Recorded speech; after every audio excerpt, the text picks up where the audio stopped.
I was hoping, and so we got the job done. Yeah. But overall, what do you see from your defense after the first quarter or so? Well, we battled. That was the main thing. And Shea is, he's incredible. I mean,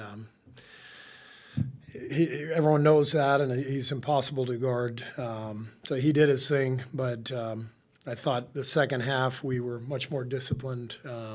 Didn't give up much easy stuff, and they only made 9 threes, which was a huge part of the game. They missed some open ones, but all in all, I just thought our second half intensity, the way everybody scrapped out there, every single guy who came on the floor, just scrapped and gave us great minutes. And I could go up and down the roster, but it was kind of a vet game.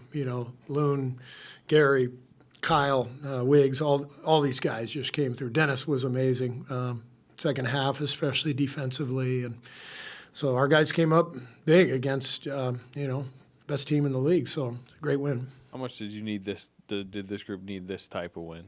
I think this group, we know they're capable, and what we saw early in the year was not a mirage. You don't just fall into that.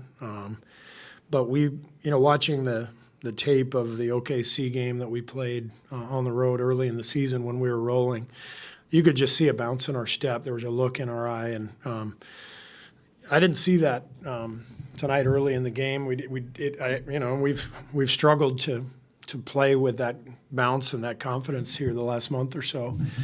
So it's great to see us fight through that and then kind of reach that state in the second half where you could see the belief, you could see the energy, and felt like we captured that again. And now we got to sustain it, obviously. Buddy did not give you much in the first half, played just that one stint. Did you think about not starting him in the second half? And then he comes out, hits those 2 shots, 4 assists, I think, in that stint. Yeah. What did that kind of opening of the third quarter mean to you? Well, I didn't think about not starting him. Even when Buddy doesn't make shots, he pulls defenders with him. There's a sense that the game is making sense because it's catch and shoot. If he's open, he's shooting. I know, he hasn't been making them consistently lately, but there's a flow to the game when he's out there. So I thought his 2 hoops early in the third were really important. Then he had the pass to Loon for the dunk, off the pin down. So Buddy gave us a huge lift in that third. Steve, was that like the quintessential GP2 game? Like, he seemed to play defense, rebound, make some good passes, hit shots. Is that like the ideal of him? Yeah. That's why Gary is so crucial to our team and to our success. I say it all the time, but the 22 finals shifted as soon as Gary got healthy after game 1. We won 4 out of 5 games, and a huge part of that was his defense, his energy, his playmaking, screening. He's such a unique player. There's nobody like him in the league. He's basically a 6'2" power forward with jets in his feet and great feel too, like a really interesting feel. Not so much as a guard, but as a rolling big. And so he creates an advantage for us defensively, but also a different look offensively with his diving and finishing. So Gary's huge for us, and when he plays like that, we're tough to beat. Steve, obviously Steph is Steph, but the vets that you brought up, Gary, Looney, Wiggins, you've seen those guys do that so many times. Does it almost remind you of that 2022 run where you can just trust those guys any point in the game?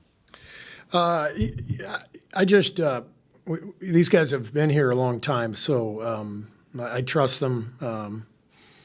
Whether it's 22 or it's just I think a continuity and a familiarity that I have with them, and vice versa. And when we get those kinds of performances collectively from that number of players, that's what it takes. It's kind of what the league is about these days. It's about depth, and doesn't feel like anymore it's about having the three superstars. It's more how many really good players can you put out there, and can they collectively do it? And that's what happened tonight. 18 points from Loon. I mean, how nice is it to see him be a scoring option like he was tonight too? Loon was fantastic. Probably the key to the game. You know, we debated starting him or Quentin. We wanted to stretch the floor with Gary, you know, diving early in the game, so we started Quentin. That's a lot to ask, you know, to put Quentin in his first start with Shea and, you know, the best team in the league. So I think the game was a little fast for Quentin, but we knew we had Loon in our pocket, and he's always ready to play. How are you kind of seeing the kind of backup guard tandem morphing with Brandon back and playing well and Dennis? And then how are you kind of, you know, is it difficult to choose between those two down the stretch? You know, It is. But I chose Dennis because of the defense, the ball pressure, the intensity. He's got a way about him, competitiveness, and you know, we had the lead, so we were really thinking more defense. But I was thinking about putting BP in.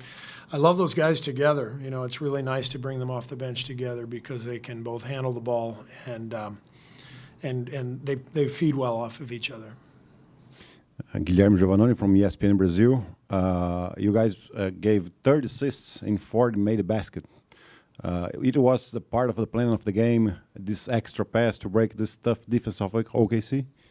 That's really how we play. You know, we have to move the ball. We're not a great ISO team, and with Steph and the way he runs off the ball, we have to move it. And I thought last night and tonight both there was a lot of good. You know, we call it 0.5 decision making, where you get the ball and you just quickly move it. And there was a lot of that tonight. So, you know, 30 assists, a lot of secondary assists, good ball movement, good flow. We couldn't do anything in the first half. Their defense had us stifled, and we started to move it better in the second. Steve, what were you thinking in the first half when Shea got hot and 52 points tonight? What did you think of his performance? What did I think of his performance? Dave Kingman? You guys ever heard the Dave Kingman, Tommy Lasorda rant? Google it. Don't worry, I'm not going to treat you like Lasorda treated whoever asked him the question. I don't know what to do with Shea. I asked Mark at one point to just leave him on the bench for a couple more minutes, and he didn't comply. So I think Shea came back in with like 10 minutes left in the fourth.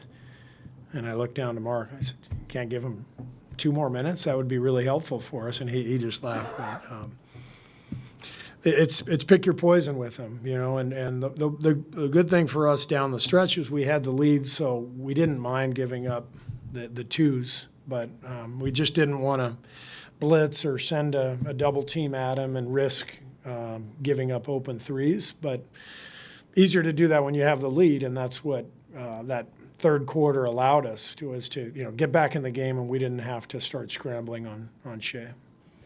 You went offense, defense with like 3:40 left. Yeah.